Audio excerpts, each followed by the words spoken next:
जय हिंद। आइए आज हम लोग फिर डेली जीके जीएस का ये टेस्ट नंबर हम लोग का 16 यहाँ पर कंप्लीटली देखेंगे और ये खान सर के द्वारा चलाया जाता है और इसमें से आपको 50 क्वेश्चंस रहता है। काफ़ी शानदार मतलब क्वेश्चन का संग्रह रहता है, उनके टीम के द्वारा तैयार किया हुआ रहता है। इसमें आपको जीके भी रहता है, इसके अलावा साइंस भी रहता है और इसमें करंट अफेयर भी आपको रहता है, यानी कि सभी टोटल के टोटल इसमें मिलता है, यानी कि 50 क्वेश्चन का ये ना बहुत ही खूबसूरत रहता है। तो चलिए अब बिना समय को गवाए हम लोग सीधे क्वेश्चन के ऊपर आते हैं। अगर आप मेरे चैनल्स पर नए हैं तो प्लीज़ मेरे चैनल्स को सब्सक्राइब कीजिए। चलिए क्वेश्चन के ऊपर 1 पे आते हैं।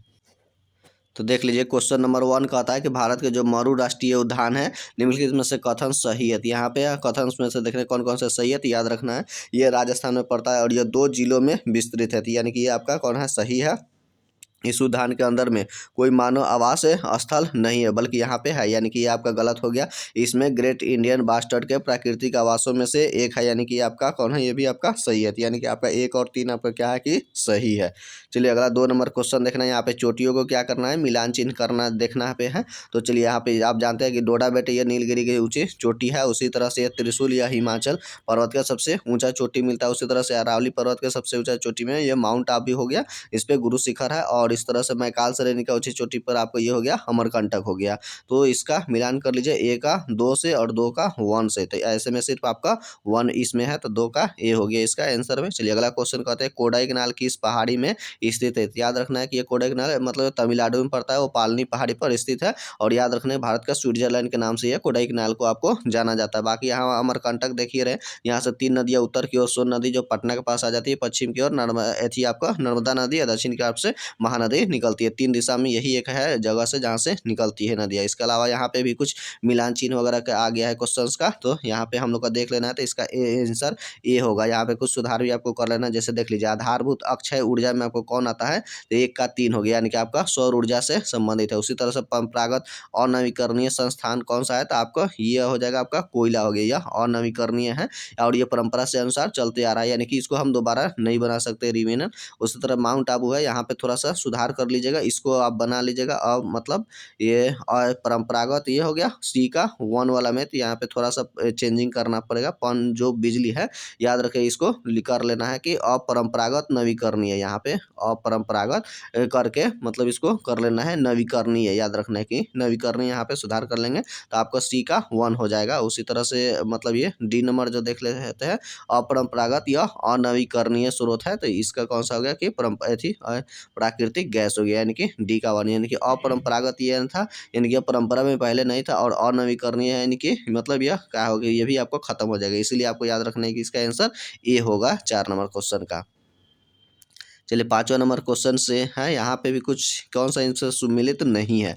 तो यह जो चेन्नई है यह भारत का सबसे गहरा बंदरगाह गहरा नहीं है बल्कि यह कृत्रिम बंदरगाह है, और सबसे गहरा में आप जाते हैं तो विशाखापट्टनम बंदरगाह है, जबकि ये कोचीन यह भारत। अब तो यही पहले ही आपको मिल गया इसका आंसर, और बाकी इसका अन्य 3 आंसर यहाँ से निकल जाएगा आपको। तो कोचीन जो भारत का प्राकृतिक बंदरगाह है, ठीक है, इसको अरब सागर की रानी कोचीन को कहा जाता है। कोचीन केरल में पड़ता है, जबकि जवाहरलाल नेहरू बंदरगाह भारत का एकमात्र मशीनीकृत हो गया, यानी कि कंप्यूटरीकृत हो गया, ये भी सही है। उसके बाद कांडला बंदरगाह गुजरात में है, जो कि आपको ये भी जोड़िए बंदरगाह है। यहाँ से भी 3 आपको आंसर्स निकल जाते हैं, लेकिन इसमें से कौन सुमिलित नहीं है, तो ये याद रखना है कि आपको चेन्नई वाला याद रखना है। चलिए महाविस्फोटी का सिद्धांत संबंधित है, किससे संबंधित है महाविस्फोट का सिद्धांत, याद रखें ब्रह्मांड से मतलब उत्पत्ति से संबंधित है, और महाविस्फोटी का सिद्धांत जॉर्ज लेमेंटियर नामक व्यक्ति ने दिया हुआ था। बाकी यही है महाद्वीपीय का विस्थापन का सिद्धांत किसने दिया था, तो याद रखना होगा कि वेगनर नामक व्यक्ति ने दिया था। संकुचन का सिद्धांत मतलब और जेफ्रीज आर्चर ने दिया हुआ था। उसी तरह से फिसलन का सिद्धांत डेली नामक व्यक्ति ने दिया हुआ था, ये उसी से संबंधित है। बाकी यहाँ पे हिमालय की उत्पत्ति से संबंध याद रखिएगा, वही आपको 33 सागर से हुआ था। प्लेट विवर्त के सिद्धांत यहाँ पे हैरी हेस का है, वह सबसे ज्यादा महत्वपूर्ण है। चलिए अगला क्वेश्चन की ओर हम लोग देखते हैं, इनमें सबसे लंबी पर्वत श्रृंखला कौन सी है, तो याद रखना सबसे लंबी कह रहा है, तो इसमें से याद रखना इसमें से कोई हो, जैसे आपको रॉकीज पर्वत उत्तरी अमेरिका में हो गया है, आल्पस पर्वत इटली में हो गया है, ये हिंदुकुश से यानी कि पाकिस्तान वाला फिर जो पड़ता है, ये हिमालय भारत में। हालांकि यह लंबी श्रृंखला पूछ रहा है, याद रखे वो दक्षिण अमेरिका में है। आपको कौन सा है, तो एंडीज है, यहाँ पे एंडीज। तो इसका आंसर आपका क्या होगा कि एंडीज ही होगा। तो इसमें से कोई चारों में से एक आप अपना एंडीज बना सकते हैं। चलिए आगे की ओर हम लोग बढ़ते हैं। यहाँ पे भी कुछ को है कि मिलान चिन्ह करना है, पर्वत शिखर है और उसके संबंधित देश से संबंधित है, यानी कि एल्ब्रुस आपको कहाँ पड़ता है, तो याद रखना है कि रूस में पड़ता है, जबकि किलिमंजारो अफ्रीका के या तंजानिया में पड़ता है, जबकि माउंट कुक आपको कहाँ पे या न्यूजीलैंड में पड़ता है, जबकि मैकिल्ले जो है कि वो एंडीज पर्वत के ऊंचे चोटी में माउंट मैकिल्ले यानी कि ए का 4 से, यानी कि इसका आप अगर मिलान कर लीजिए तो ए का 4 से संबंधित है, तो इसमें से ए का 4 हो गया और बी का यहाँ 3 से संबंधित, यानी कि आपका ये आंसर ये सी नंबर आपका आंसर होगा। चलिए 9 नंबर क्वेश्चन अब हम लोग देखते हैं कि थुंडी और कदमत जो है समुद्री तट के मतलब जो केंद्र शासित प्रदेशों में कहाँ पे इसे याद रखिएगा। लक्षद्वीप का हाल फिलहाल में इसको दिया गया है, इसको ये थुंडी और कदमत को समुद्री तट के फ्लैग के रूप में, चलिए ब्लू तट के रूप में उसको प्रमाणित किया गया। बाकी यहाँ पे कुछ पुस्तक है उसका मतलब मिलान चिन्ह वगैरह करना है, तो याद रखना है कि इसका जो है वह कौटिल्य का है, तो याद रखना है कि कौटिल्य का आप जानते हैं कि अर्थशास्त्र यानी कि कौटिल्य या विष्णुगुप्त इनका अर्थशास्त्र है जो कि राजनीति से संबंधित है, पॉलिटिक्स का। उसी तरह से आपको अष्टाध्यायी पुस्तक है या पाणिनि का है या संस्कृत व्याकरण का पहला पुस्तक माना जाता है। कामंदक जो है एक नीति सार ये इनका मतलब यह पुस्तक है कामंदक का, और याद रखना है कि ये भी आपको पॉलिटिक्स से ही संबंधित है। उसी तरह से यह कालिदास, याद रखना यहाँ पे स छूटा हुआ है, तो कालिदास का यहाँ कुमार संभवम है, ये उनका पुस्तक है। शिव और पार्वती का पहला जानकारी वर्णन इसी में आपको कुमार संभवम में ही आपको मिलता है। तो इसका अगर देखेंगे तो आपका देख लीजिए ए का 2 हो गया, तो इसमें से तो आपका एक ही में है, बस ये आंसर आपका ये 1 वाला होता है। चलिए मोरक्को यात्री इब्न बतूता वृत्तांत किस रूप में आपको मिलता है, तो इनका पुस्तक है, याद रखना है रिहला है और एमबीटी के समय में आए थे, यानी कि मोहम्मद बिन तुगलक के समय में आया हुआ था। चलिए अगला क्वेश्चन के देखते हैं। हुमायूं द्वारा लड़े गए 4 प्रमुख युद्धों को तिथि के अनुसार मतलब सजाना है, तो इसका याद रखना है आपका ये आंसर डी होता है, यानी कि देवराई का युद्ध होता है आपको यह 1532 में होता है। चौसा वाला होता है बिहार के बक्सर जिला के चौसा में, और तो याद रखने 1500 आपका कहाँ पे 39 में होता है, कन्नौज या बिलग्राम कानपुर के आसपास में होता है, तो यह 1540 में होता है। सरहिंद का युद्ध याद रखना है 1555 में होता है। तो इस तरह से आपका सीरियली आपको याद रखना होगा। चलिए अगला 13 नंबर क्वेश्चन देखते हैं कि सल्तनत काल को बुनियादी सिक्कों यानी कि चांदी और टाका तांबू का जीतल जारी किया हुआ था, तो इल्तुतमिश ने किया हुआ था। इसको गुलामों का गुलाम कहा जाता है, जबकि पहला गुलाम आपको कुतुबुद्दीन ऐबक को जाना जाता है, और वास्तविक रूप से यह सुल्तान का पद उद्धारी करने वाला पहला सुल्तान यही था, इल्तुतमिश ही था। चलिए आगे की ओर क्वेश्चन देखते हैं। 14 नंबर पटना वीमेंस कॉलेज की स्थापना निम्नलिखित में से किस समाज के द्वारा किया गया था, तो याद रखना होगा सिस्टर्स ऑफ द मतलब एस्पोटोलियस कॉर्मेल के द्वारा किया गया था।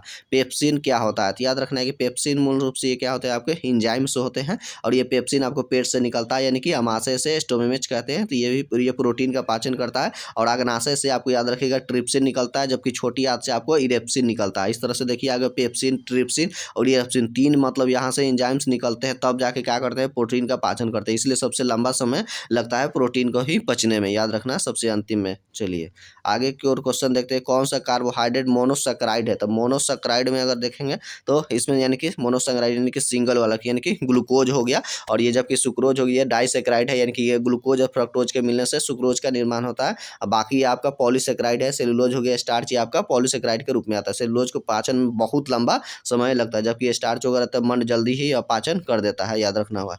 चलिए अगला ग्लूकोज का किण्वन ईस्ट द्वारा याद होता है कि होता है, वो अंतिम उत्पाद क्या होता है इसमें से, तो याद रखना है कि इथेनॉल और इसमें से क्या करता है कि CO2 का निर्माण होता है, यही चीज आपको याद रखना होगा। इथेनॉल जिसको इथाइल एल्कोहल भी कहा जाता है, फार्मूला के रूप में C2H5OH ये इसका होता है, याद रखना होगा। चलिए हाइड्रोजन के मतलब रेडियोधर्मी समस्थानिक इसमें से कौन सा आता है, तो ये आपका कौन सा हो गया, तो ट्राइटियम इसको ही रेडियोधर्मी कहा जाता है, और ये सारे समस्थानिकों में सबसे हल्का है, इसको माना जाता है। बाकी प्रोटियम में आप जानते हैं इसमें आपका न्यूट्रॉन क्या होता है कि इसमें 0 हो जाता है, जबकि ड्यूटेरियम में न्यूट्रॉन 1 होता है, जबकि ट्राइटियम में आपका कितना होता है न्यूट्रॉन 2 होता है। ये सारे क्वेश्चंस आपको याद रखना होगा। यहाँ 19 नंबर क्वेश्चन आपको कहता है कि 25 सेंटीमीटर फोकस दूरी के अभिसारी लेंस के सामने 40 मीटर की दूरी पर रखे किसी दीप्त वस्तु का मतलब का प्रतिबिंब पर्दे पर कैसा बनेगा, तो यहाँ से प्रतिबिंब पूछ रहा है, यानी कि आपका उल्टा बनेगा और क्या होगा कि बड़ा बनेगा। 20 नंबर क्वेश्चन देखते हैं कि पराबैंगनी प्रकाश के संदर्भ में कौन सा कथन सही नहीं है, तो यहाँ से सही नहीं है उसके बारे में बताया गया है। तो यह विद्युत चुंबकीय तरंग होती है, यानी कि ये सही है। यह निर्वात में गति कर सकते हैं, यह भी सही है। और यह अनुधारित तरंग है, अनुदैर्ध्य नहीं बल्कि याद रखना अनुप्रस्थ तरंग है, क्योंकि जब प्रकाश की गति से चलते हैं तो वो सभी के सभी अनुप्रस्थ तरंग ही होते हैं। और इसका तरंगदैर्ध्य वह दृश्य प्रकाश के तरंगदैर्ध्य से लघु यानी कि छोटा होता है, यानी कि ये भी बात सही है, क्योंकि बैगनी से भी कम इसका पराबैंगनी का होता है तरंगदैर्ध्य वगैरह, याद रख सकते हैं। तो चलिए इसमें से आपका आपने जान लिया कि कौन सा इसमें सही नहीं है, तो यहाँ पे आपको यही सुधार करना होगा कि अनुप्रस्थ लिख लेना होगा। चलिए अगला 21 नंबर क्वेश्चन कहते हैं कि किसी गतिमान पिंड का रेखीय संवेग बल के अनुप्रयोग द्वारा 2 गुना हो कर दिया जाए तो उसकी गतिज ऊर्जा कितनी हो जाएगी? तो याद रखना होगा 4 गुना बढ़ जाता है, क्योंकि गतिज ऊर्जा बराबर होता है संवेग का स्क्वायर बटा 2m होता है, यानी कि संवेग का स्क्वायर हो जाता है। इसीलिए यहाँ पे 2 गुना किया जा रहा है, इसलिए 4 गुना हो जा रहा है। अगर यही संवेग को आधा किया जाता है तो याद रखना कितना हो जाता है, तो 1/4 हो जाता है उसकी गतिज ऊर्जा। चलिए आगे क्वेश्चन की ओर देखते हैं। किसी आग को जल्दी बुझाया जा सकता है, तो याद रखना है किस जल के द्वारा, तो इसमें से उबलता हुआ जो जल है उसके द्वारा किया जा सकता है, क्योंकि इसमें भाप वगैरह उसके चारों तरफ जल्दी फैल जाता है, जिसके कारण ऑक्सीजन का संपर्क टूट जाता है, तो ये हो जाता है। चलिए 23 नंबर का से क्वेश्चन है कि तुल्यांकी भार, यानी कि BOH होल 2 का एक आपको तुल्यांकी भार जो कि दिया हुआ है, परमाणु भार इतना है तो उसका कितना होगा? तो याद रखिए इसका आंसर आपका कितना होगा? 23 का ए होगा। 24 नंबर क्वेश्चन देखते हैं। किसी द्रव के दाब और गहराई और उसका एथी से संबंधित इतना बराबर लिखा हुआ है जो कि परिवर्तित होता है, जहाँ P उस द्रव का घनत्व होता है। यह व्यंजक किससे संबंधित है? तो याद रखना है कि वो आपको पास्कल से ही संबंधित है, यानी कि वह जो होता है कि mgh होता है। m उसका मतलब मास हो गया, gs गुरुत्वाकर्षण त्वरण, h है उसका मतलब ये गहराई वगैरह रहता है। तो यही क्वेश्चन आपका पास्कल से संबंधित आपका पूछा जा रहा है। चलिए जब वही तैरने का सिद्धांत हो जाएगा तो आपको आर्किमिडीज नामक व्यक्ति का हो जाता है। 25 नंबर क्वेश्चन देखते हैं कि कैल्शियम का परमाणु संख्या आपका 20 होता है, इसका द्रव्यमान संख्या कितना होता है? 40 होता है। निम्नलिखित कौन सा कैल्शियम का संभारिक है? संभारिक मतलब हमको भार निकालना है, और भार लिया जानते हैं क्या? प्रोटॉन और न्यूट्रॉनों का जोगफल चाहिए, यहाँ जोगफल 40 दिया, तो इसमें से देख लीजिए इसका आंसर आपका कौन सा होगा?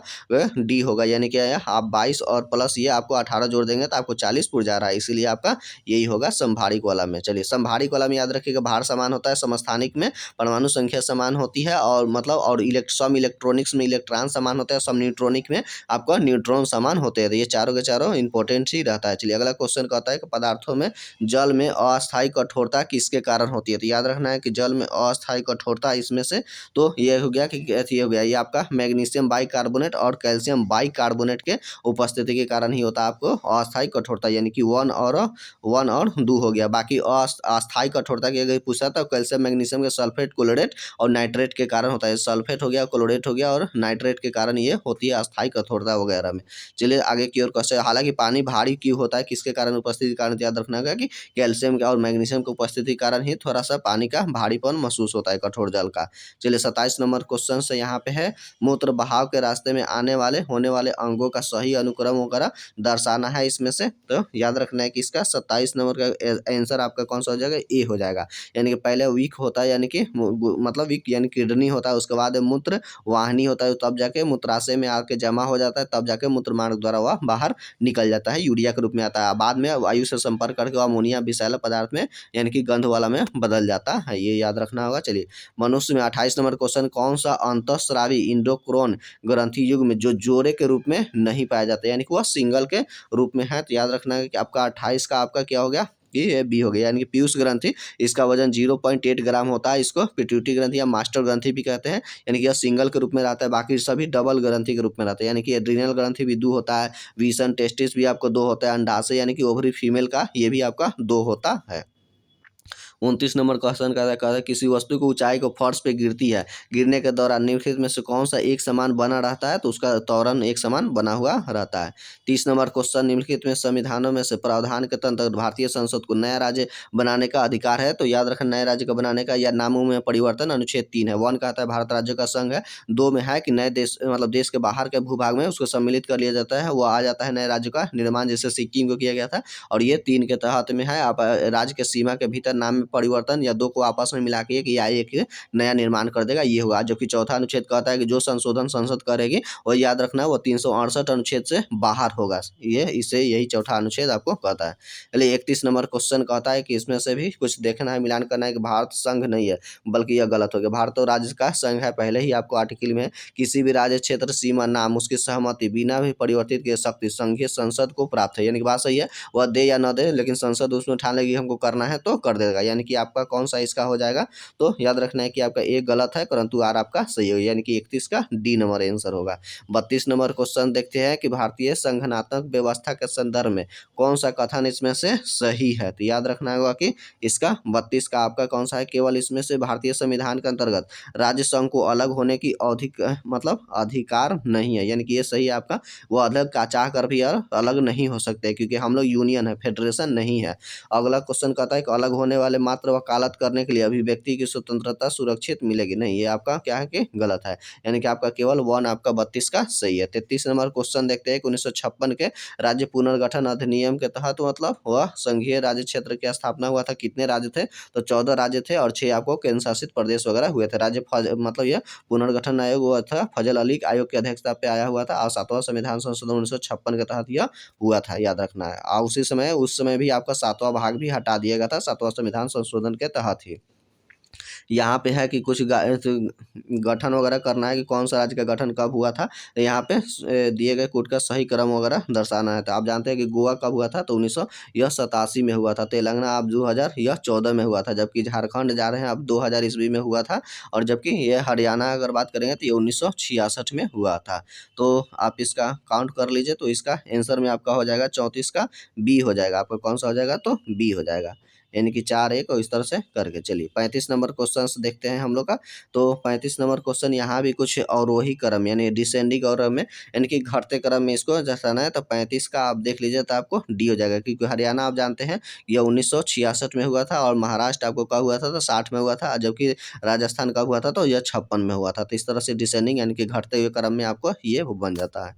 36 नंबर मौलिक अधिकारों मूल सूची में, मूल सूची जो शुरू में था उसमें किसमें कौन सा इसमें से जोड़ा गया था। तो याद रखना है कि निःशुल्क विधि सहायता ये आपको जोड़ा गया था। 86वां संविधान संशोधन 2002 के तहत इसको जोड़ा गया था। बाकी तो संपत्ति ये शुरू से ही 31 में था, लेकिन बाद में 44वां संविधान संशोधन के तहत हटा दिया गया। और संवैधानिक उपचारों का अधिकार ये 32 पहले से भी था, आज भी है। धार्मिक उपचारों का स्वतंत्रता याद रखें, धार्मिक वाला तो 25 आज भी मतलब स्थित है। तो ये इसमें से 36 का आंसर होगा।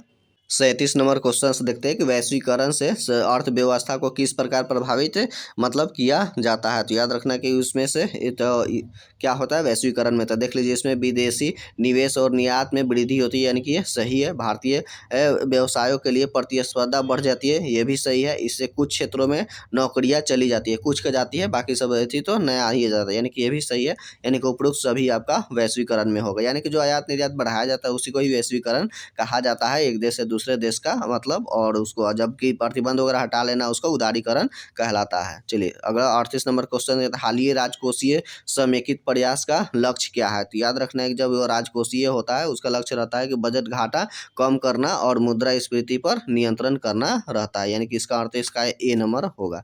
चलिए कोविड-19 मतलब ये 39 अब यहाँ से करंट शुरू हो रहा है। कोविड-19 के महामारी ने भारतीय अर्थव्यवस्था पर काफ़ी प्रभाव डाला हुआ था, तो इससे परिणाम इसका क्या क्या हुआ, तो देख लीजिए स्वास्थ्य देखभाल, बुनियादी ढांचा, सार्वजनिक स्वास्थ्य खर्च पर क्या हुआ, मतलब बढ़ा हुआ ध्यान दिया गया, यानी सरकार इस पर ध्यान दिया, सही है। विभिन्न क्षेत्रों में डिजिटलीकरण प्रौद्योगिकी अपनाने में तेजी लाया गया, यानी कि ये भी सही है। देखिए लॉकडाउन वगैरह में डिजिटल पर ज़्यादा ध्यान दिया गया, घर में ही बैठ के सब काम किया जा सके। आवश्यकता वस्तुओं को आत्मनिर्भर और घरेलू उत्पाद पर अधिक जोर दिया गया, यानी कि जो पहले नहीं बनता था वो भी बनाया जाने लगा, यानी कि उसका 39 का आपका डी होगा, यानी कि उपयुक्त सभी इसका आंसर सही है।